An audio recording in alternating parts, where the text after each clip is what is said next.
Have you ever had a dream and no one believed in you? Have you ever had a passion or a goal so large that every time you try to get help, there was nothing but excuses upon excuses upon excuses introduced to you and a reason why he or she cannot help you? Have you ever had an idea so big that you're the only one that believes it? Everyone thinks you're crazy. Could you imagine chasing something for more than 10 years and still not reaching your goal and having everyone look at you like if you are not holding your word and you are not capable of committing and you are not capable of executing your action? Have you ever felt pain and cried and had no one to cry on? Have you ever cried yourself to sleep, wondering what you're gonna do with your life? Wondering where am I gonna go? Wondering where I'm gonna be in 5, 10 years? With only one life to live, what is it that we're waiting for? Are we waiting for an invitation? Are we waiting for a holiday? Are we waiting for our friends to take us to the top? Are we waiting for our family's approval? Only person we should be pushing and asking questions from is the person in the mirror. Because sometimes, not everybody has the correct answer for you. What may be correct for them is not correct for you. Everybody's life is different. You can't compare your life to the next man. You can't look at your life and see what he has and say that you lack. Because what you have, he might lack. See, people got it messed up. People tend to believe that money equals happiness. Money is a freedom unit. Money does allow you to travel to your heart's content. However, money is not the key to happiness. So for those of you who are chasing money, you're running in a hamster wheel. You're never gonna get to your final goal. You're never gonna get to your destination. Because when you reach 100K, you're gonna want 500K. And when you reach 500K, you're gonna want 1 million. And when you reach 1 million, you're gonna want 10 million. And when you reach 10 million, you're gonna want 1 billion. Happiness and money are two separate things.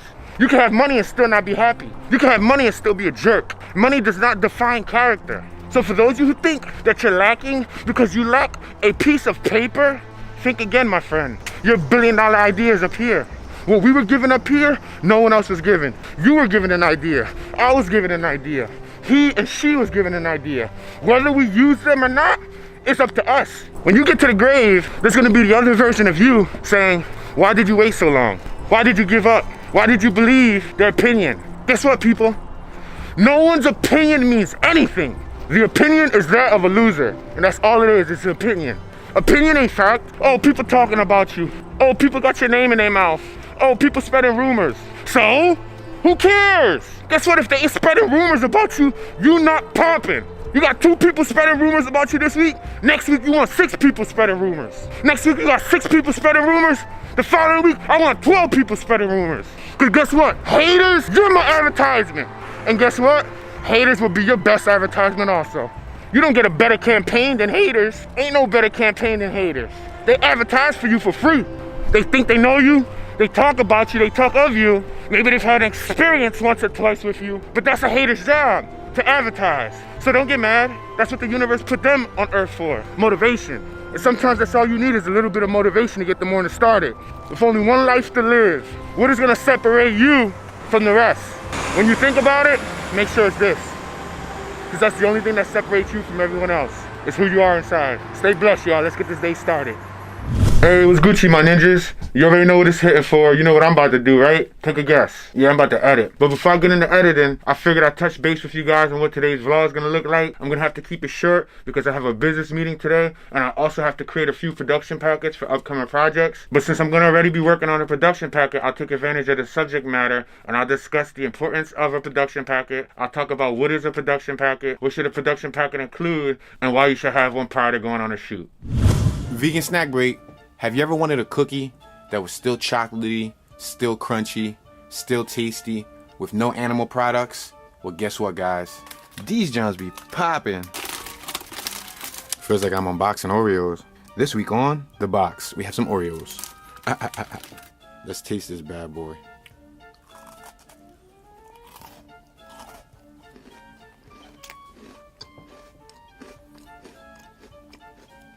Listen, after you become vegan, your taste buds change and they become much more sensitive, so you appreciate flavors a lot more.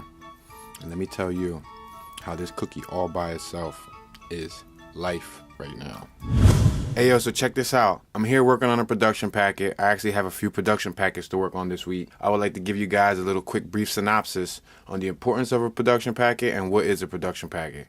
A production packet is used for music videos, short films, and a variety of other video projects. So what we're going to show you here is the layout of a basic production packet. The first page, I generally put the title of the project. In this case, it's a music video. And I usually put the song creator under the song title. And then below that, I put production packet and who it's created by, which would be Toonography Entertainment. The second page generally has director, the client, who is your client, the service rendered, whether it's a music video, promotional video, commercial, short film, etc., etc. Song title, if it's a music video, you definitely want to place the song title. If it's a short film, you want to put the short film title. The genre, whether it's rap, hip-hop, R&B, if it's horror, if it's comedy, etc., etc. Song length and or project length. So generally, if it's a music video, I put the song length right below the genre. Next, it has a video overview. Most of the time, the video overview is just going to give the reader a synopsis of what the project's about. So in this case, there's about a paragraph and a half of information that will help the reader understand what the story and or the video project's going to be about. The next heading we have is cast. Cast is the cast that's going to participate in the project. So if it's a music video, it's usually the musician and any actors and extras that he or she may have participate, just so that you can tabulate and have an idea of all the actors and cast that are going to be working on the project. Next, usually I list the locations, meaning all the locations that I'm going to need for the shoot or all locations recommended. I usually recommend some locations I think would be cool. If the client can't get the locations, obviously we have to go with what's feasible. When listing the locations, you can also list the address to each location, so whoever reads the production packet knows the address and knows how to get there without having to contact you. Next headline that I list is props. Props is usually the things you may need for the actual project. Anything that's going to help enhance the project and give it production value. For example, if there's a couple in a coffee shop and they're drinking coffee and he has a laptop and she has an iPad and there's 2 cups of coffee and there's a table, etc., etc., those are all props. Those are all things that may need to be purchased and or picked up for free, because those are things that are going to need to be used in the story to help support the role. I leave it up to them to remove any props they don't have access to. Next, I usually list the equipment list. This isn't so much for their reference. However, it does come good for the client to see what type of materials you're bringing on set when they invest their budget into your business. I list the equipment list so I know what specific tools I'll need on every project. I don't take all my tools on every project. Certain projects require certain tools. The equipment list also gives you a good idea of what to pack and prepare before you go to the shoot. Something as tedious as creating an equipment list before you leave helps out a lot. Depending on the project, you may need a contact list. That contact list is used so everybody who is participating on the project can communicate with each other. Next, if I'm working on a music video, I usually list A-roll shots and B-roll shots. A-roll shots, 99% of the time, are the performance shots, wherever the performance locations are going to be at. B-roll shots are usually the supporting shots that help tell the story. Whether they're slow-mo, whether they're in regular motion, they're usually just the ones that help with the storytelling. A shot list can also substitute for a storyboard. A storyboard helps tell the story shot by shot for the camera operator and the director to be able to convey the message. It all varies depending on the song and the concept. A music video shot list may differ from a short film shot list. Lastly, I always include an agenda. An agenda is very helpful because it allows you to plan out your day. It allows you to see your day ahead of time. It allows you to know where you're supposed to be and when you're supposed to be there. It keeps some organization and structure throughout the day. The agenda also gives your staff and your clients an understanding of what the day is going to look like and what they're going to get into. Agenda keeps everyone informed so that they don't have to ask questions and wonder what's happening next. After that, I just leave some lines for notes. This is where the client and or the people who are participating on the project, this is where they can write some thoughts and details, anything they feel that should be changed or make any suggestions. And then if it's a short film, I usually use Celtic's scriptwriter to type up a separate script where I can also print out and attach to the actual production packet. The script is referenced for the actors so they can know their lines. This definitely comes in handy when you're working with short films that involve dialogue and narrative.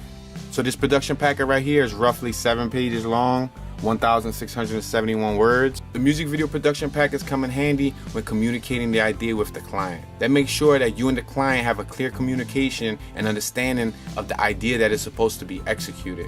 I always recommend pre-thinking about the project in detail prior to going to the project. The production packet is more so for you. I use the production packet for my reference. I want to know what my day is going to look like. I like to have structure. I came from a background where structure and organization was key. While taking that into consideration, this is just a basic production packet, guys. Something just to give you reference when you're creating your video project. Alright guys, so I briefly touched production packets. I have to head out to this meeting. I'll probably touch it again in the future if you guys have any more questions pertaining to the production packets. As of now, I think you guys got a good heads up and some pointers on what you should be doing when creating a production packet. If you have any more questions, make sure to comment below, smash that thumbs up button, and thank you for watching. And before I close out, I'll take you guys on a trip with me to my final destination. Y'all can't come in, but I'll give you a little sneak peek. Alright guys, so we're at the last stop of the night, but I brought 3 production packets for me and the people who are working on this project. The purpose of meetings like this is for when you bring the production packet, you, the clients, and everybody who's working on the project can share their ideas and share their thoughts. So if there's any changes that need to be made before the scheduled shoot date, you guys can make the changes. So that's what I'm here for. So this is the last stop of the day. I figured I'd take you guys along with me just for a little sneak peek. But in order to see what the final project is going to look like, you're going to have to subscribe to the channel and stay tuned.